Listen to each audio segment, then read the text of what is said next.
평양 여행. 이름만 들어도 생소하시죠? 네, 그렇죠. 과거 금강산 그리고 개성 관광은 있었지만 이 평양은 중국을 경유한 외국인들의 패키지 여행만 가능했고 그건 지금도 마찬가지입니다. 네, 그런데 이 평양 여행을 준비하고 계획하는 학교가 문을 열었다고 합니다. 물론 지금은 가상으로만 여행이 가능한데요. 이상현 기자가 그 현장을 다녀왔습니다. 지난 10월 말 서울 종로의 한 카페에 20여 명의 시민들이 모였습니다. 서울시 후원으로 한 시민단체가 기획한 평양 여행학교의 일기 학생이 된 직장인과 대학생들입니다. 평양 여행이 시작이 되면 바로 출발할 수 있도록 여러분들께서 접근만 해주시면 되겠습니다. 오늘부터 접근 넣는 걸로 시작하도록 하시죠. 비록 직접 갈 순 없어도 재미있게 평양을 탐구해보고 여행의 설렘을 품어보며 미래의 평양 여행자들을 키워보자는 취지에서 마련됐습니다. 남과 북이 너무 이념적이고 너무 이제 이런 위주로 그 남북을 서로 바라보잖아요. 그러니까 무겁죠. 힘들어요. 저도 힘들어요. 그래서 좀 가볍게 좀 남과 북을 서로 바라볼 수는 없을까라는 생각을 좀 하게 됐고. 평양 여행학교 교육을 책임질 교장 선생님은 이 단체 홍보대사인 개그맨 출신의 방송인이 맡았습니다. 되게 이제 교장하면은 이제 뭐 경험이 풍부하다든가 또 뭔가 그 지식, 지혜 이런 게 많다든가 뭐 있어야 되잖아요. 네, 그런 게 아니고 제가 좀 나이가 좀 많아서요. 네, 그래서 이제 교장을 하게 된 것 같습니다.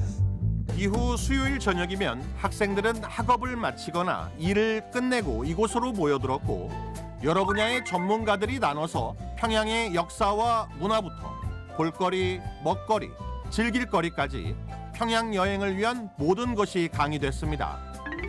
최근 외국인들과 패키지로 북한 여행을 2차례 다녀온 호주 국적의 한 여성 교포가 자신의 경험담을 재미나게 풀어낸 강의는 특히 젊은 층의 시선을 사로잡았습니다. 혹시 가셨을 때 TV도 보셨어요? 응? TV를 보셨어요? 네, TV 봤어요. 확실히 좋은 질문이에요. 채널을 못 돌리게. 평양의 맨해튼이라 불리는 여명거리. 러시아 지하철을 모방해 만든 평양 지하철. 생소한 평양 시내 곳곳의 풍경과 사람들의 모습은 예비 평양 여행자들을 흥분시키기에 충분했습니다. 저는 분명히 여권도 챙기고 뭐 가방도 다 싸고 갔는데 도착해보니 어머 저랑 똑같이 생긴 사람들이 똑같은 말을 하고 똑같은 글씨가 있는 거예요. 이게 처음 느껴봤어요. 전 영어 다니면서. 가이드북 하나 필요 없고요. 뭐 통역기가 하나 필요 없어요. 번역기가. 와 이런 세계 유일한 나라가 아닌가? 그리고 우리는 대한민국 사람만 느낄 수 있는 거 아닌가? 여행하면 빠질 수 없는 것이 음식과 맛집. 평양 여행도 예외는 아니었습니다. 청류관 주말입니다. 옥류관, 청류관이 있습니다. 유명한 이 냉면 위주로 하는데 옥류관이 가장 많이 알려져 있죠. 옥류관, 청류관 맛이 조금 다르고 독특합니다. 언제 갈진 모르지만 학생들도 조를 나누어 각종 IT 기계를 활용한 구체적인 여행 계획을 꼼꼼하게 짜면서 설렘을 느껴봅니다. 다리 건너서 바로 가도 될 것 같은데? 응, 그러면 김일성 광장 보고 만수대 분수공원 보고 옥류관 그러고 옥류관에서 점심을 먹고 넘어가는. 좋아요. 강의 일정 절반이 넘어선 시점부터는 코로나19 상황이 악화되면서 비대면 온라인 강의로 전환됐습니다. 평양의 도시계획은 거의 격자형처럼 돼 있어요. 격자 아까 말씀드린 것처럼 기본적으로 거의 완만한 구릉이었는데 이 부분을 잘 정리해서 거의 격자형 도시로 만들었습니다. 오늘 사실 좀 아쉽지만 하지만 비대면으로 좀 코로나 때문에 진행이 됐잖아요. 좀 아쉬우셨겠어요, 저. 많이 아쉽죠. 사실은 이제 눈을 좀 맞으면 아이 컨택이 되면서 해야지 이제 조금 더 제가 농담을 잘하는 스타일은 아니지만 좀 더 이렇게 많은 얘기들을 전달하고 그리고 이해 못하는 부분을 좀 더 추가 설명도 가능했을 텐데. 온라인 강의였지만 강사와 학생들의 열의만큼은 꺾을 수 없었고 이렇게 해서 카운트다운을 하고 새해가 딱 되면 이제 막 축포를 터뜨리고 그래서 이제 북한이 최근에 이제 세계화라는 걸 주창을 하면서 세계에 맞춰서 문명을 좀 따라가고 이렇게 하는 모습들을 구체적으로 보여주고 있습니다. 2달에 걸친 실내 강의는 21현어로 된 북한의 개량 가야금 연주로 마무리됐습니다.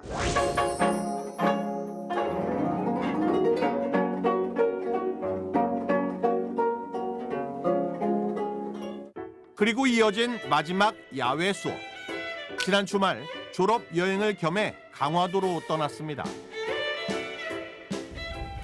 평양여행학교가 마지막 수업 장소로 선택한 강화도 연미정입니다. 남쪽의 한강과 북쪽의 임진강이 만나 하나가 되어 서해로 흐르기 시작하는 곳인데요. 제 뒤로 보시는 것처럼 북한 땅도 한눈에 볼 수 있습니다. 물길 모양이 제비꼬리와 비슷해 연미정이라 이름 붙여진 이곳의 고요함과 적막함은 차가운 겨울바람을 더욱 스산하게 만들었습니다. 지나치게 조용한 이 연미정 앞에, 그러니까 조강 앞에 펼쳐져 있는 이 공간이 사실은 접근할 수 없기 때문에 조용한 거니까 그거는 좀 평화가 아니다. 그런 의미에서 조선시대 조은선들이 지나가듯이, 고려시대 조은선들이 지나가듯이 언젠가 이 길이 좀 시끄러워져야 되지 않겠느냐. 그런 의미도 오늘 조금 연미정을 방문한 이유 중에 하나였습니다. 코로나19로 당초 계획보다 규모를 줄여 일부만 참여한 여행이었지만 이 북한 땅을 가장 가까운 곳에서 바라보며 갈 수 없는 여행의 아쉬움을 조금이나마 달랠 수 있는 소중한 시간이었습니다. 이렇게 가까이 있다는 게 참 신기하기도 하고 아까 수영으로 1시간 반이면 갈 수 있다고 하는데 참 그런 가까운 거리를 두고 갈 수 없다는 게 안타깝기도 합니다. 우여곡절 끝에 일기 졸업생을 배출하며 닻을 올린 평양 여행학교. 그 꿈은 말 그대로 평양 여행이고 그 여행의 종착지는 아마도 평화와 통일일 것입니다. 평양 가자! 아리아리! 통일전망대 이상현입니다.